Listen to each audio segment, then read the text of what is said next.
pada Oke teman-teman, kita buka dulu kuliah kita pada sore ini dengan baca basmalah dan dilanjutkan dengan umul kitab Al-Fatihah. Bismillahirrahmanirrahim. A'udzubillahi minasyaitonirrajim. Bismillahirrahmanirrahim. Alhamdulillahirabbil alamin. Arrahmanirrahim. Maliki yaumiddin. Iyyaka na'budu wa iyyaka nasta'in.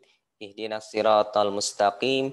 Siratal ladzina an'amta 'alaihim ghairil maghdubi 'alaihim waladdallin. Amin. Oke, teman-teman.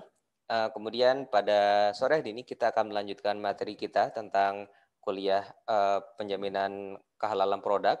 Jadi pada sore hari ini kita akan belajar bagaimana penggunaan FTIR, Fourier Transform Infrared, dalam penjaminan kehalalan produk. Oh, ini ada mukadimah. Ini mukadimahnya saya ambilkan hadis riwayat Imam Muslim di mana Rasulullah SAW bersabda, mukmin yang kuat itu lebih baik dan lebih dicintai Allah daripada mukmin yang lemah. Namun keduanya tetap memiliki kebaikan. Dah, bersemangatlah atas hal-hal yang bermanfaat bagimu, minta tolonglah kepada Allah dan janganlah kita lemah. Jika engkau tertimpa suatu musibah, maka janganlah engkau katakan seandainya aku lakukan demikian dan demikian. Tetapi katakanlah ini sudah takdir Allah dan apa yang dia kehendaki pasti terjadi. Karena perkataan seandainya atau lau dapat membuka pintu syaitan. Ini hadis yang luar biasa. Apalagi sekarang masanya motivasi teman-teman generasi milenial. Jadi jangan pernah berputus asa. Mungkin teman-teman yang sering nge-YouTube ya. Sekarang kan tahu kan sekarang lagi hits tuh yang penjual bakso yang kembarannya Raffi Ahmad ya. Jadi luar biasa teman-teman. Bayangkan dari penjual bakso tiba-tiba ada yang memviralkan. Sekarang luar biasa. Kalau di IG saya lihat followernya sekitar 700-800 ribu. Itu levelnya udah selebgram, itu endorse-nya itu sudah jutaan. Jadi bayangkan teman-teman, dari yang tadinya ya cuma tukang bakso berapa sih penghasilan? Tapi sekarang melesat jadi selebgram, diundang di mana-mana, masuk TV dan lain-lain. Jadi itulah teman-teman, kita nggak tahu nasib kita. Jadi tugas kita hanyalah berikhtiar dan berdoa. Karena itu bagi teman-teman yang punya impian, milikilah impian setinggi langit. Punya kuliah S3, punya apotek, atau bahkan mungkin punya rumah sakit, atau mungkin hal bidang-bidang yang lain yang teman-teman inginkan. Maka jangan pernah berhenti bermimpi dan jangan pernah berhenti untuk berdoa. Yang penting bersemangatlah atas hal-hal yang bermanfaat. Nah, perkara nanti, ini yang sering kali terlupa, perkara nanti kita suksesnya 5, 10 tahun atau bahkan 20 tahun kita nggak tahu. Jadi kadang itu tadi, kita belajar dari kasus ya sekarang hits tuh si Dimas Ahmad, sekarang Dimas Ahmad dipanggilnya, itu bisa melesat hanya dalam hitungan minggu. Jadi yang tadinya mungkin dia tukang bakso, jualan bakso, tapi bisa langsung melesat seperti itu. Ya kita nggak tahu. Itulah takdir Allah, bahwa seandainya Allah berkehendak, maka pasti akan terjadi. Jadi jangan pernah teman-teman berputus asa, apalagi lemah, kok mau buat ini aja lah. Jangan seperti itu. Jadi milikilah impian yang setinggi langit. Oke teman-teman, jadi pada sore ini kita akan belajar tentang PLSDA dan tentang kemudian aplikasi, waktu P-nya kurang satu ya, aplikasi PLSDA untuk halal autentikasi. Nah, sebelumnya saya tanya, ini kan terkait dengan FTIR. Teman-teman ada yang masih ingat prinsip dasar FTIR? Analisis dengan menggunakan FTIR? Ada yang masih ingat? Mbak Anissa? Ada yang masih ingat Mbak? Apa yang prinsip dasar analisis dengan FTIR?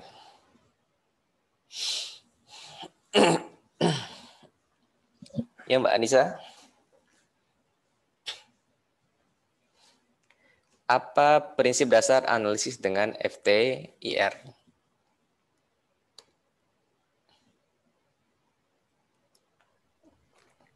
Mengidentifikasi senyawa, deteksi gugus fungsi, sama menganalisis campuran dan sampel yang dianalisis. Oke, jadi itu teman-teman kata kuncinya adalah di gugus fungsi. Kenapa gugus fungsi? Karena teman-teman ingat energi dari FTIR itu tidak bisa untuk eksitasi, tapi hanya bisa untuk vibrasi. Di mana gugus fungsi kan masing-masing ikatan ya. Nanti teman-teman silakan buka catatan Ansefarnya terkait hukum Hooke, di mana panjang lambda, masih bilang gelombang dari masing-masing gugus fungsi itu berbeda karena perbedaan ikatan. Jadi ada ikatan pi, ikatan sigma, dan juga perbedaan atom. Jadi mungkin sama-sama CH, tapi kalau CH-nya itu ikatan sp3 atau ikatan tunggal, maka akan berbeda dengan jangan CH dengan CC. Sama-sama CC, tapi ketika ikatannya tunggal dengan rangkap, apalagi rangkap 3 itu akan berbeda bilangan gelombangnya. Itulah prinsip dasar FTIR. Jadi yang kita analisis adalah gugus fungsi. Tapi sebelum sana, ini sekilas tentang PLSDA. Jadi ini PLSDA. Kenapa saya tanyakan ini teman-teman biar kita nggak perlu mengulang ya. Karena nanti kalau saya mengulang FTIR nanti teman-teman akan bosan. Pusing lagi. Wah Pak, saya kemarin sudah lepas dari itu Pak. Kenapa Bapak mengingatkan saya kembali? Jadi kenapa saya lebih suka nggak mengulang, hanya review saja tentang FTIR. Jadi ini teman-teman, PLSDA secara umum adalah metode statistik untuk menghubungkan tentang PCR, Principal Component Regression. Apa itu PCR? Jadi secara umum gini teman-teman. Kalau teman-teman misalkan mengelompokkan kelompok yang ganteng, ini karena banyak mbak ya, saya contohkan, dengan yang nggak ganteng. Parameternya apa? Parameternya pertama misalkan hidung. Nah, hidungnya mancung itu masuk ke ganteng. Nah, kalau yang nggak mancung itu nggak ganteng. Nah, itu yang pertama. Jadi kita mau mengelompokkan suatu kelompok, misalkan ada 50 orang cowok. Nah, kita kelompokkan menjadi 2. Ada kelompok ganteng dan nggak ganteng. Kemudian parameternya apa? Yang pertama dari hidung. Misalkan hidung, kalau hidung mancung berarti ganteng, kalau nggak mancung berarti nggak ganteng. Nah, kemudian mata. Kalau matanya misalkan sekarang kan model opa-opa Korea ya, banyak kan teman-teman K-popers. Nah, misalkan kalau matanya sipit itu ganteng, tapi kalau nggak sipit berarti nggak ganteng. Nah, jadi ada parameter pertama hidung, yang kedua mata, kemudian yang ketiga apa misalkan mata, hidung, bibir misalkan. Kalau bibirnya warnanya merah merona, itu nanti dia ganteng. Tapi kalau nggak merah merona, dia nggak ganteng. Nah, berarti kan kita mengelompokkan 50 orang dengan 2 kelompok, ganteng dan nggak ganteng. Nah, kemudian parameternya tadi 3. Ada hidung, mata, dan bibir. Nah, tapi permasalahannya, apakah kalau misalkan ada dia hidungnya mancung, tapi matanya nggak sipit, terus bibirnya merah merona. Nah, kira-kira itu masuk yang mana? Nah, itulah fungsi dari PLSDA. Jadi PLSDA itu untuk memastikan apakah ini tuh cocoknya tuh masuk yang ganteng atau yang nggak ganteng berdasarkan kriteria-kriteria yang ada. Seperti itu teman-teman. Dan kalau di sini teman-teman baca di PLS ini, Y ini bisa masuk kategori. Jadi kategori itu, teman sudah belajar metodologi penelitian belum? Tadi, Pak. Sudah belajar apa perbedaan kategorikal dengan numerik?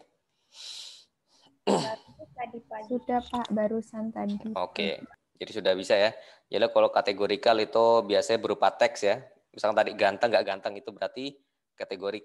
Tapi kalau numerik itu biasanya pakai angka. Kalau 1 ganteng, 2 nggak ganteng.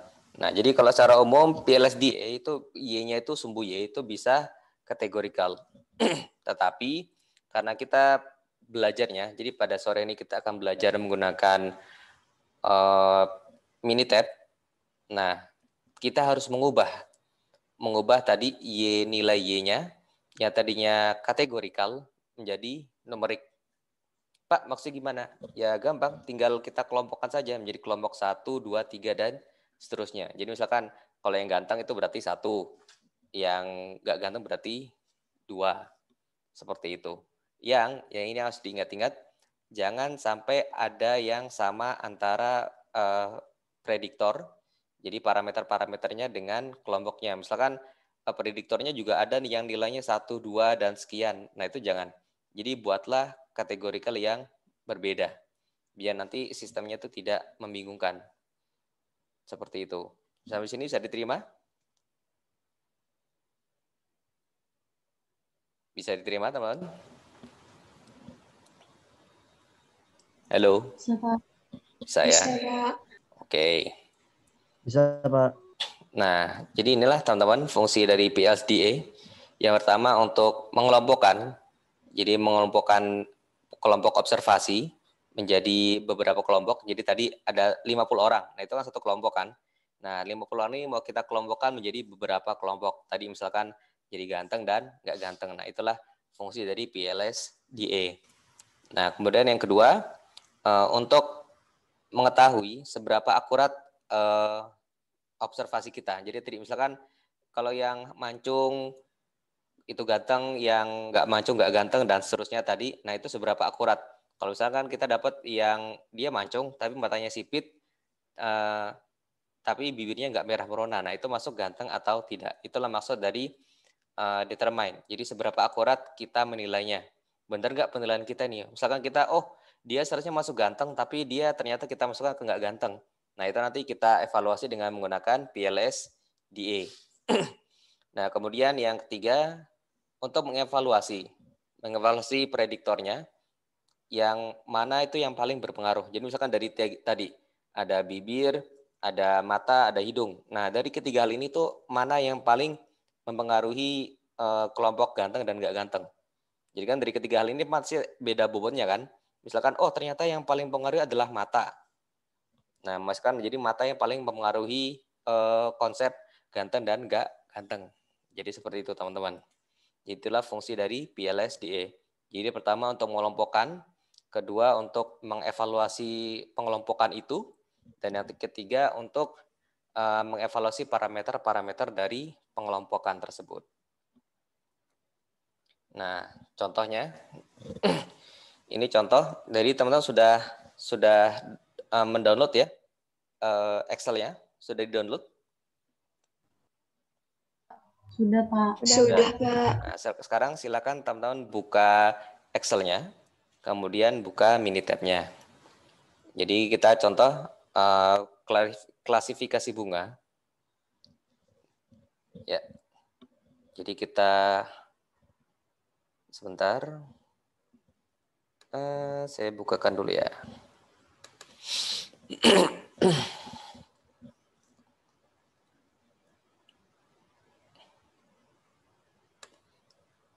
Nah, jadi ini teman-teman, ini adalah data kita. Jadi kita ini punya data sekitar 100 kelopak bunga. Jadi kita ada punya data 100 ya. 100 kelopak bunga yang mana kita nilai itu berdasarkan ini. Lebar kelopak bukan ini 100 bunga ya, bukan kelopak bunga. Jadi kita punya 100 buah bunga yang kita nilai berdasarkan panjang dan lebar dari kelopak bunga sekaligus panjang dan lebar dari mahkota bunga.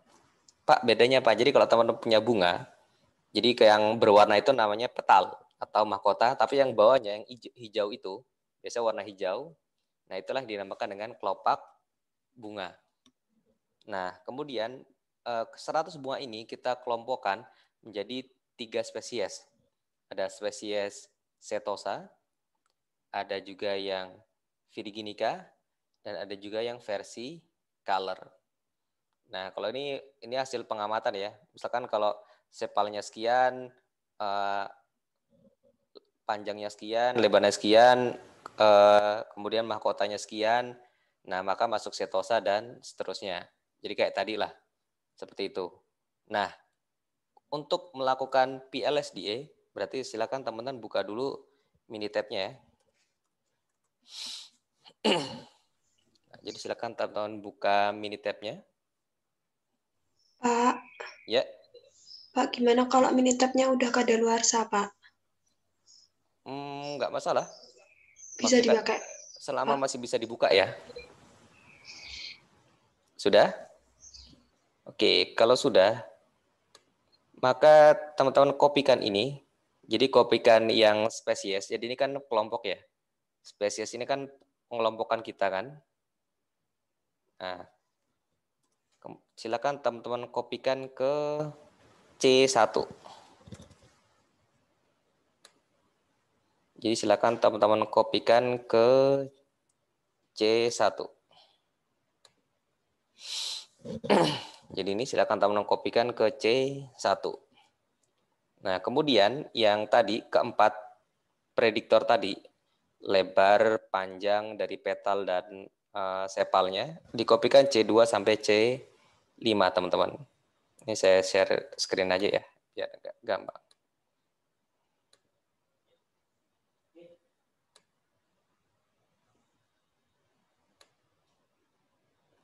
Yuk.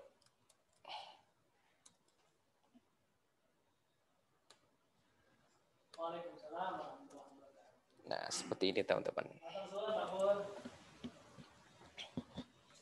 Oke, sudah? Yang lain?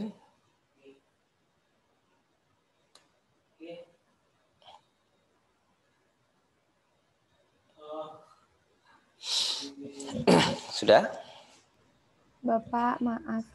Teman kita Ini Pak, Minitab. buka ya, dulu ya. Kami Saya kebanyakan ngomongnya itu nampak terusnya. ini Pak, Saya meeting ya. kami sudah tidak Sampai ketemu lagi. berlaku yang Assalamualaikum. trial gratisnya, jadi nggak bisa dipakai Pak. Soalnya dia minta aktivasi produk kayak gitu, jadi nggak bisa dipakai. Nggak ada yang versi yang lebih rendah, misalkan versi 17 atau 18.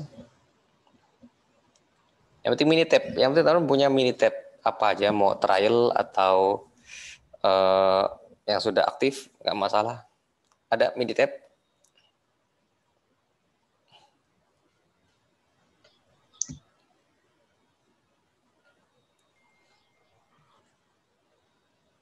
Nanti kalau saya kasih, nanti teman-teman berarti harus download lagi nanti. Gimana? Sudah bisa Minitab-nya? Nggak bisa, Pak. Minitab berapa yang teman-teman gunakan? 17 udah nggak bisa. Udah 2 kali download, Pak. Oke. Gimana ya?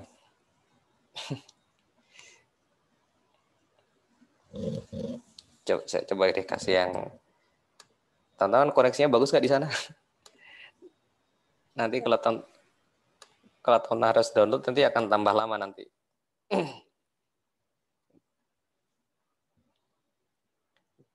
Oke. Gila. Mungkin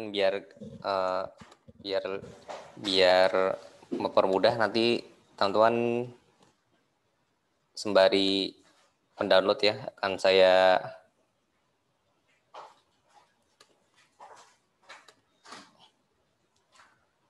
coba uploadkan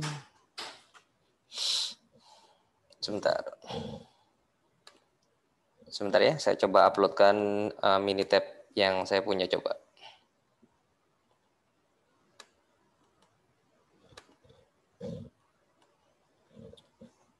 Oke, sebentar.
Sebentar ya teman-teman.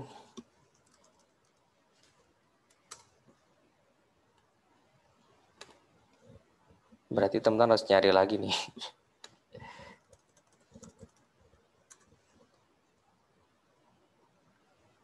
Iya Pak, maaf ya Bapak. Oke, sebentar.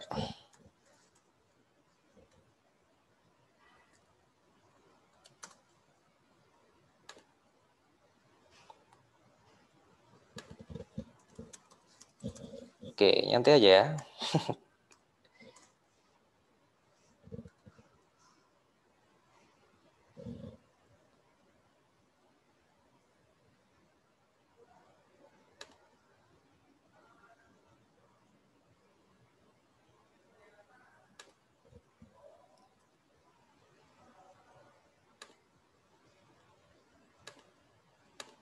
Oke, silakan dilihat di kolom chat.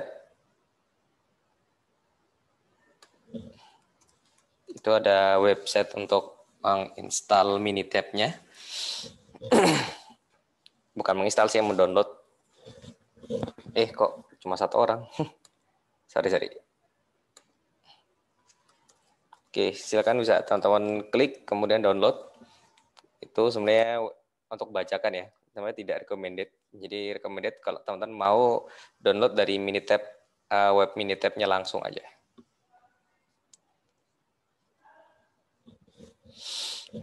Oke teman-teman, kita lanjutkan aja ya.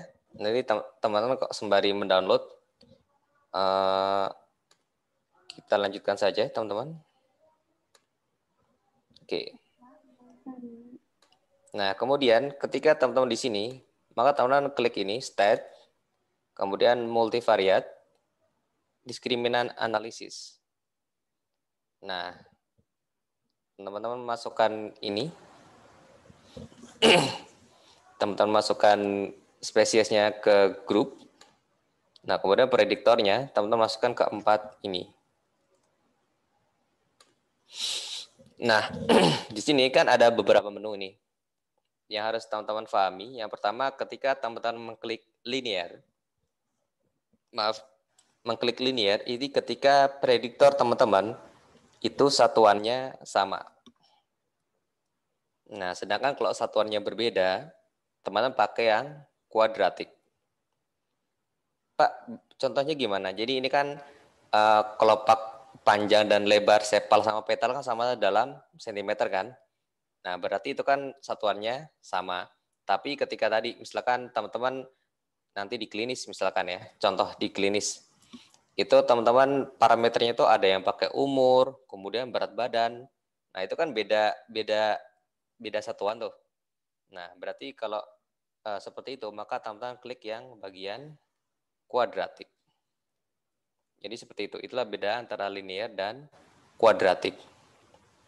Selanjutnya, teman-teman untuk memvalidasi, gunakan ini.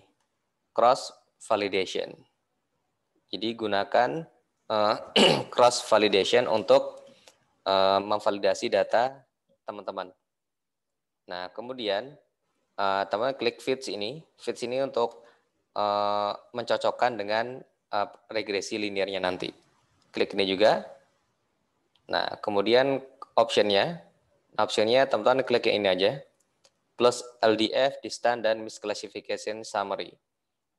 Nah, tapi kalau teman-teman mau detail, jadi plus kan ada, kalau ini kan kita pakainya kategorikal kan teman-teman. Nah, kalau teman-teman pakai mean, standard deviation, dan covariance, maka teman-teman klik yang ini. Nah, sedangkan kalau mau yang complete classification, ini klik yang paling bawah. Kita klik aja. Nah, kalau sudah, kita klik OK. Nah, inilah teman-teman hasil dari klasifikasi yang sudah teman-teman lakukan. Jadi grupnya ada Setosa, ada Versicolor, ada Virgi, Nika. Jadi grupnya ada 3 kan. Tadi kita sudah mengklasifikasi menjadi 3. Nah, kemudian, ini. Jadi dari grup kita, ini cara membacanya ini. Jadi grup setosa, jadi dari 100 tersebut ada 33 grup setosa di mana tingkat ketepatannya, ini N correct-nya, itu 33. Jadi 100% teman-teman. Jadi berarti pengelompokan kita untuk bunga setosa itu 100%. Nah, tetapi untuk versi color, teman-teman lihat di sini seharusnya ada 31. Jadi totalnya itu seharusnya ada 31.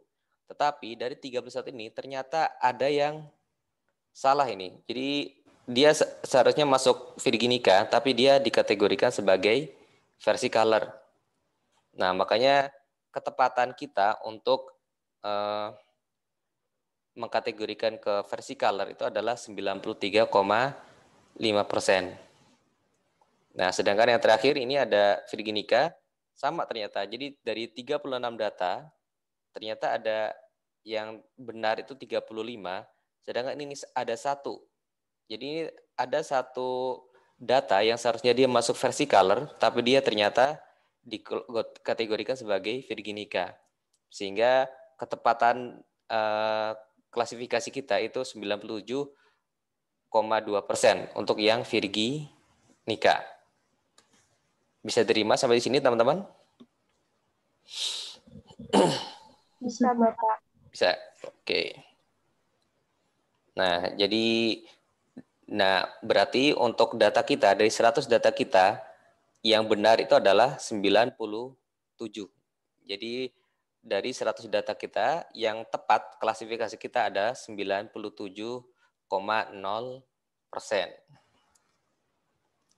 Oke?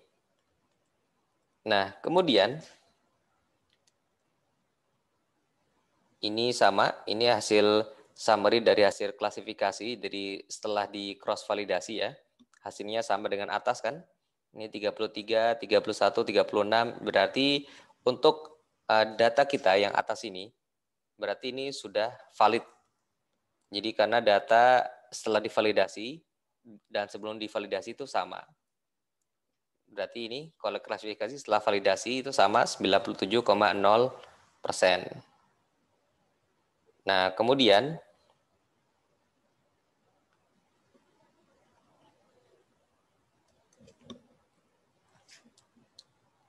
ini teman-teman. Nah, di sini. Summary of misclassified observation. Jadi dari data ini, dari summary of misclassified observation, kita bisa tahu mana saja data yang tanda kutip tadi salah. Jadi ini misalkan data nomor 5. Dia seharusnya kan dia di sini tertulis sebagai Virginica. Tetapi ternyata setelah hasil diskriminan analisis, dia seharusnya masuk sebagai versi color, teman-teman. Nah, demikian pula untuk data 9 dan 12, ini kebalikannya. Dia yang seharusnya Virginica, tapi ditulis sebagai versi color. Seperti itu, teman-teman. Nah, inilah fungsi dari diskriminan analisis, teman-teman. Sampai di sini, ada yang mau ditanyakan?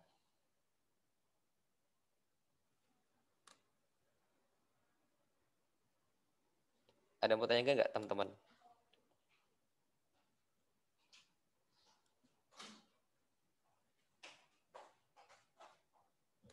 Belum ada, Pak. Belum ada? Oke. Yakin nggak ada ya? Tapi nanti bisa ini nggak, Pak? Minta ulangin sekali lagi yang buat sampai ke ini, summary itu. Bisa. Ya, itu aja sih, Pak. Cuma minta ulangin sekali lagi aja. Cara-caranya. Soalnya tadi agak lupa kecepatan. Oh, kecepatan. Oke. Oke, dari sini aja ya. Ini teman-teman sudah mengcopy ini. Jadi sudah di-copy data-datanya. Jadi di kolom C1 itu adalah pengelompokannya. Jadi di sini spesies ada Setosa, Virginica, versicolor ke bawah. Nah, kemudian C2 sampai C5 itu adalah prediktornya. Sepal length, sepal width, petal length, sama petal width. Nah, kemudian teman-teman klik stat, multivariate, diskriminan analisis. Nah, untuk grupnya, tadi pengelompokannya kita masukkan spesies. Kemudian yang lainnya, sepal length sampai petal width, itu dimasukkan ke prediktor. Nah, kemudian untuk menu-menunya, ini discriminant function, tadi teman-teman klik linear ketika satuan dari semua prediktor itu adalah sama. Nah, kayak ini contohnya, ini kan panjang lebar sepal sama petal kan sama-sama dalam sentimeter. Nah, makanya kita gunakan linear. Tapi nanti kalau misalkan satuannya ada yang berbeda, seperti contoh tadi teman-teman mau menganalisis efektivitas obat. Nah, teman-teman kan efektivitas obat bergantung pada umur, ada berat badan. Nah, umur sama berat badan kan satuannya berbeda. Maka teman-teman gunakan kuadratik. Nah, kemudian teman-teman klik ini untuk memvalidasi sebut saja pemodelan dari teman-teman. Nah, kemudian teman-teman klik ini fits dan fits from cross validation untuk memverifikasi data teman-teman. Nah, sebelum diklik OK, teman-teman klik option. Nah, di sini ada beberapa display option. Nah, kalau yang biasa, teman-teman klik yang ini, yang above plus LDF, distance and misclassification summary.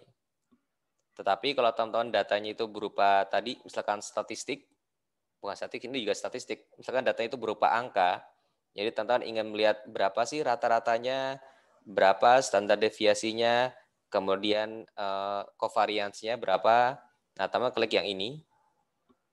Nah, terakhir ketika teman-teman mau semua komplit, nah klik yang paling bawah.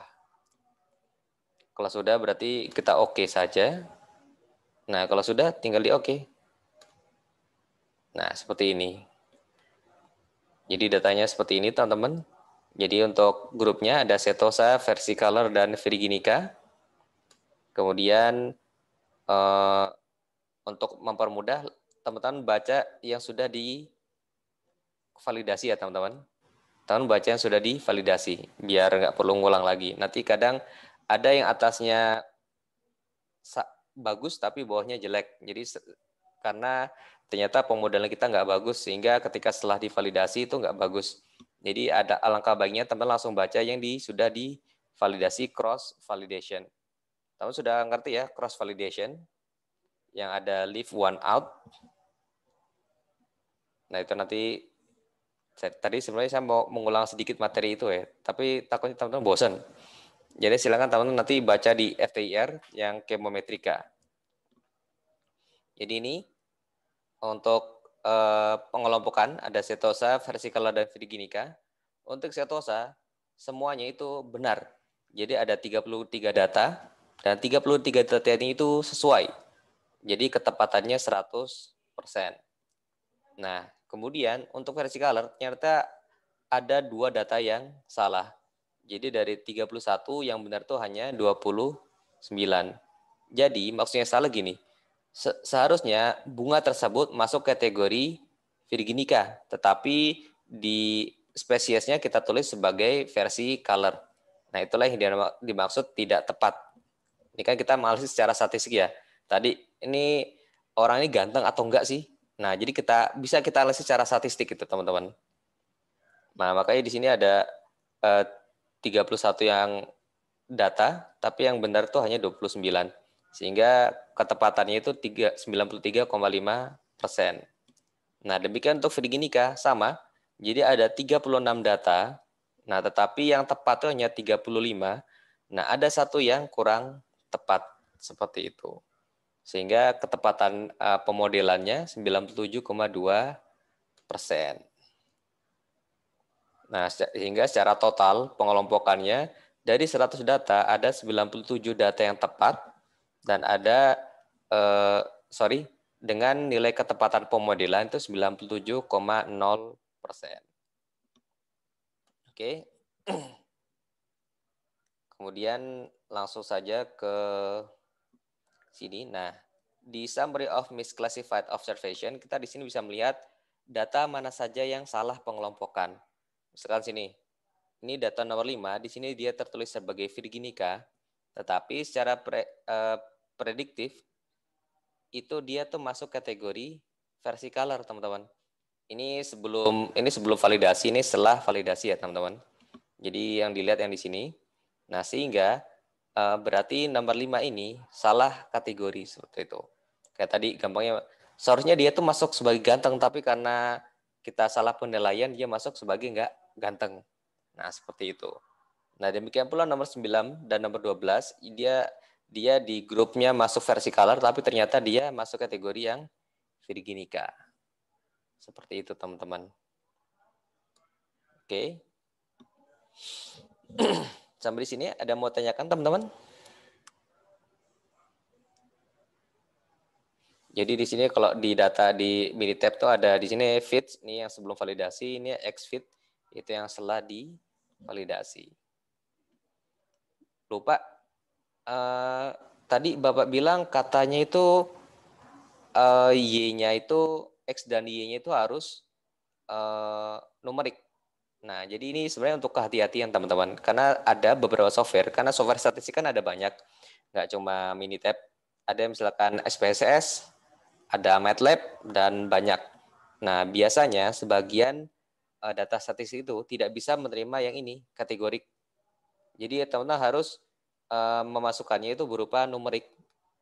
Nah, kalau berupa numerik, maka teman-teman harus ubah ini menjadi numerik. Misalkan setosa, itu berarti kelompok 1. Virginia sebagai kelompok 2.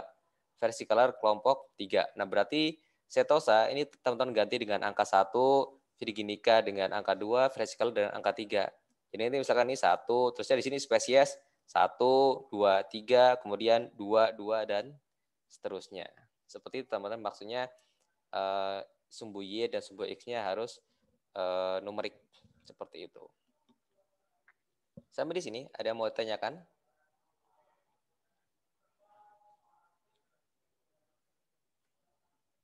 Ada yang masih bingung nggak? Sudah di-download Minitab-nya? Sudah, Pak, tapi masih loading. Oke. Kalau sudah, jadi di data sebelahnya, sebelah data klasifikasi bunga, itu ada data campuran, bukan ada data, itu ada data absorbansi FTIR dari bilang gelombang 700 sekian sampai 1400. Ini ya. Oh, sebentar. Nah, ini di sini teman-teman bisa lihat, di sini adalah ada data minyak alpukat dan kedelai. Nah, di sini teman-teman bisa melihat, di sini ada asli ini maksudnya minyak alpukat yang asli, dan ini adalah minyak alpukat minyak kedelai yang asli. Nah, kemudian di sini ada campuran dengan berbagai variasi konsentrasi.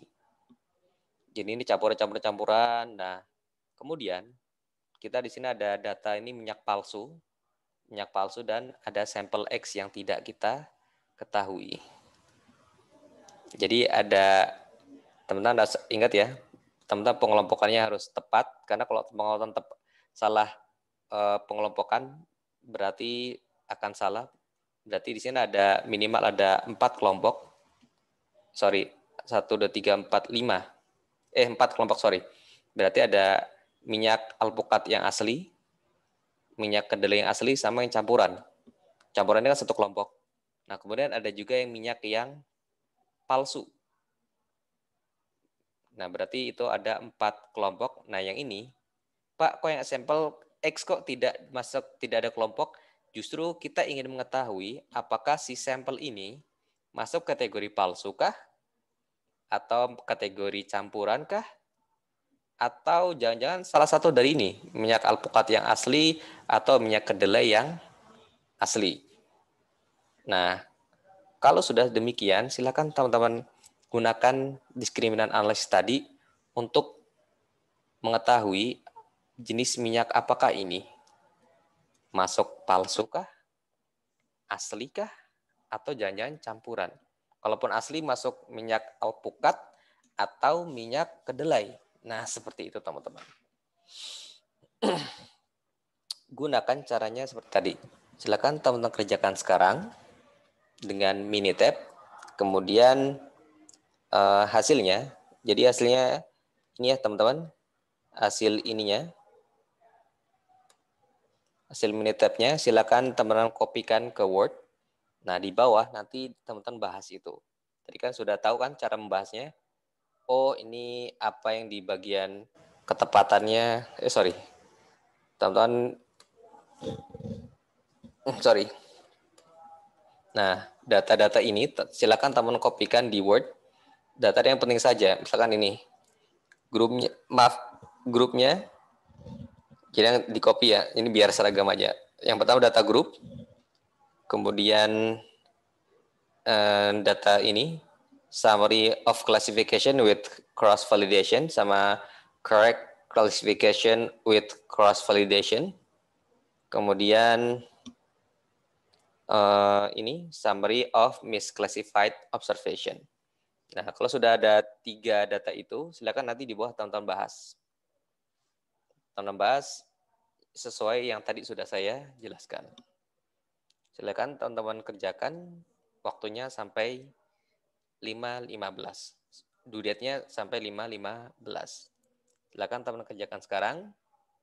Silakan kalau teman-teman mau inaktivasi video nggak masalah. Yang penting teman-teman kerjakan sendiri-sendiri, jangan sampai ada kecurangan. Karena kecurangan teman-teman tuh pasti kebaca. Dan nanti kalau ada kecurangan, itu tidak akan saya ampuni. Alah, tidak diampuni. Jadi tidak ada toleransi ya teman-teman. Silakan kerjakan di Word, kemudian diketik, kemudian nanti diupload di Google Classroom. Oke. Silakan, saya senantiasa online di sini. Kalau ada teman-teman yang mau bertanya, silakan. Bapak, Ya Mbak Ratu. ini masih download Bapak. Jadi Ya. kayak lama banget gitu Pak. Ntar kalau lebih dari 15, itu kan due date-nya jam 15. Itu nggak apa-apa Pak? Iya nggak ya? Kasih toleransi nggak ya? Sampai malam aja deh Pak. Setuju Pak. Soalnya ini Iya, sumpah Pak. loading terus ulang-ulang downloadnya Bapak. Oh ya udah deh. Soalnya sih ada dilema ya antara maksudnya saya tetap monitoring teman-teman atau enggak, karena tadi kayaknya ada yang susah sinyal. Kalau susah sinyal dengan adanya Zoom kan makin berat kan. Oke lah, berarti kita cukupkan saja teman-teman. Nanti teman-teman yang penting tinggal upload datanya saja di Google Classroom. Kalau ada pertanyaan bisa teman tanyakan via WhatsApp saja. Kayak gitu gimana? Mau bertanya lagi. Nanti ini semisal sampai keputusan Bapak sampai malam, kan nggak mungkin Bapak misalnya jelasin di GC gitu kan sulit kan Pak. Ini Bapak nge-record, jadi boleh nggak Pak recordannya? Boleh, nanti saya upload di YouTube ya. Oke.